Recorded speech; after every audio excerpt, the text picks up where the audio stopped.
गुरु प्यारी साध संगत जी, नमस्कार जी। आप सब कैसे हो? आशा करती हूँ बाबा जी के श्री चरणों में अरदास करती हूँ कि मालिक की कृपा से आप सब बहुत खुश होंगे, मौज बहार में होंगे और अवश्य ही भजन सिमरन में होंगे। साध संगत जी, मैं हाजिर हूँ आज आप सभी से एक बहुत ही खूबसूरत साखी साझा करने के लिए।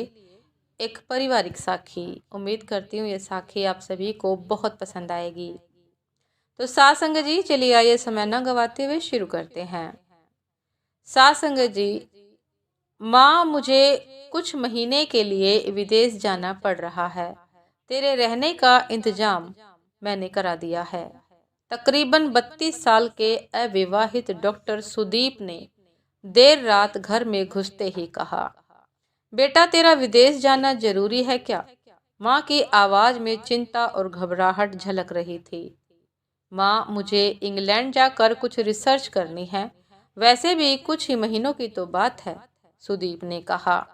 जैसी तेरी इच्छा, मरी सी आवाज में माँ ने कहा, और छोड़ गया सुदीप अपनी माँ प्रभा देवी को पड़ोस वाले शहर में स्थित एक वृद्धा आश्रम में।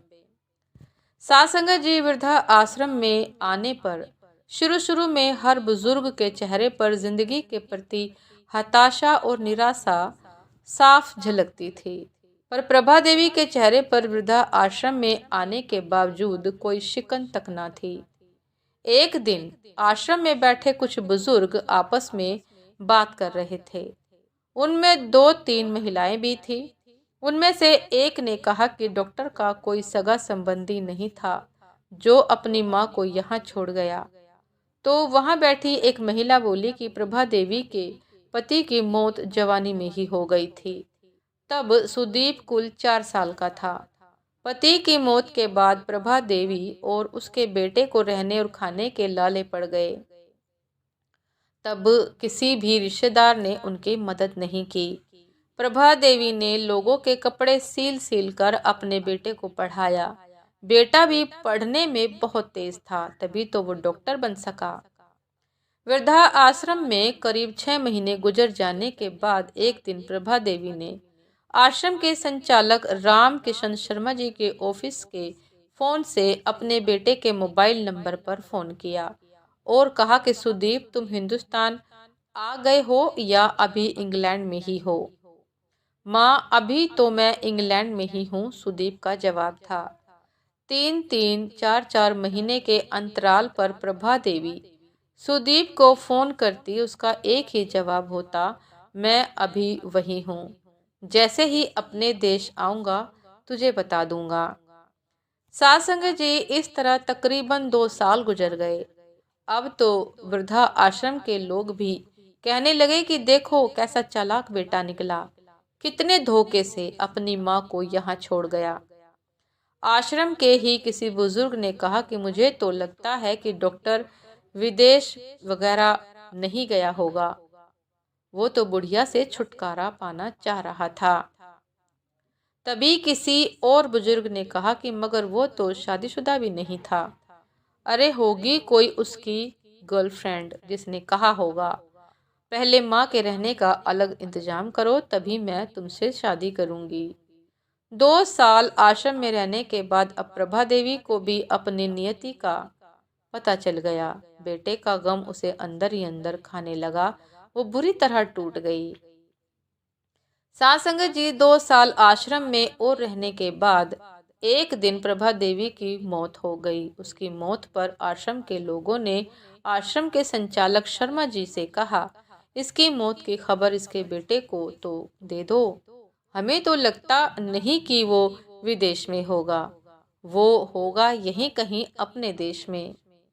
इसके बेटे को मैं कैसे खबर करूं? उसे मरे तो 3 साल हो गए। शर्मा जी की यह बात सुनकर वहां पर उपस्थित लोग एकदम सकपका गए। साध संगत जी हैरान हो गए एकदम। उनमें से एक बोला कि अगर उसे मरे 3 साल हो गए तो प्रभा देवी से मोबाइल पर कौन बात करता था?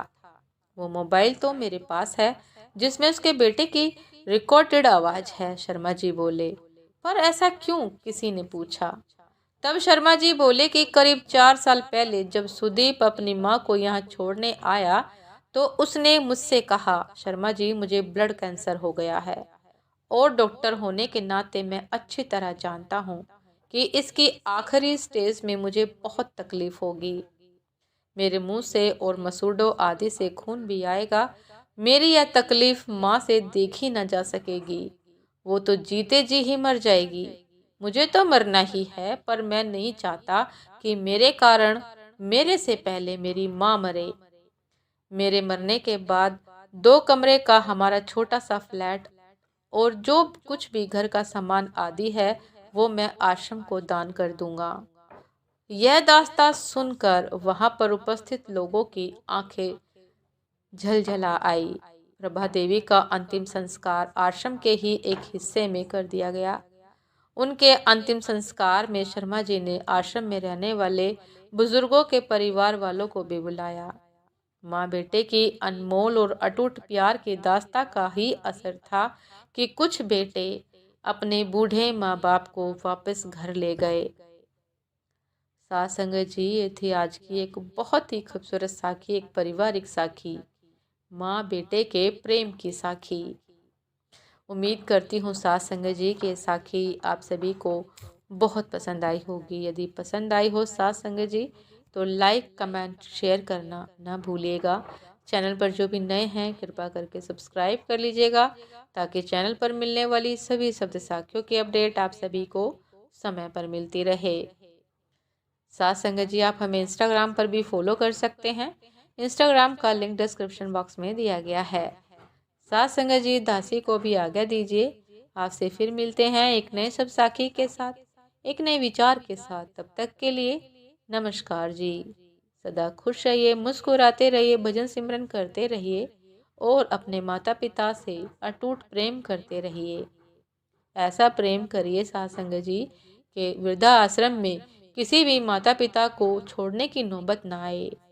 नमस्कार जी।